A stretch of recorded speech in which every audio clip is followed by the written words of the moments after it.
Now to a live look from Washington, D.C. This morning, President Trump is back at the White House after a weekend of golfing near his home in Florida. Negotiations between the U.S. and Ukraine remain on hold for now after a contentious Oval Office meeting on Friday between President Trump and Ukraine's President Volodymyr Zelenskyy. European allies have vowed to step up meeting with Zelenskyy over the weekend, but opinions are mixed on whether the peace process between Russia and Ukraine can get back on track. NBC's Alice Barr has more from Washington, D.C. What's your message to Donald Trump? This morning, the U.S. and Ukraine navigating a diplomatic detour, with Ukrainian President Volodymyr Zelenskyy spending the weekend shoring up European alliances after Friday's Oval Office shouting match. You're not in a good position. You don't have the cards right now. With us, you start having cards. Right? Zelenskyy was asked to leave the White House without signing an agreement to share Ukraine's critical minerals with the U.S., seen as a first step toward a peace deal with Russian President Vladimir Putin.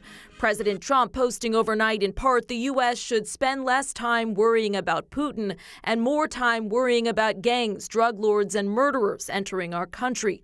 Friday's meeting devolved when President Zelenskyy insisted his country needs security guarantees to prevent Putin from invading again.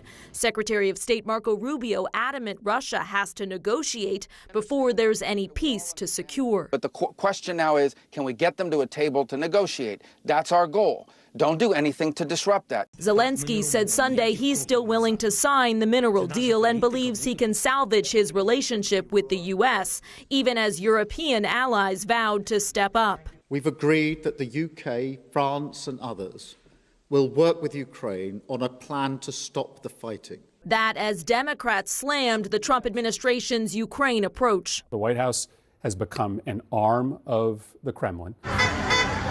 And protests broke out from Vermont, where Vice President Vance was on a family ski trip, to Seattle, where this Ukrainian voiced her people's fears. I'm terrified.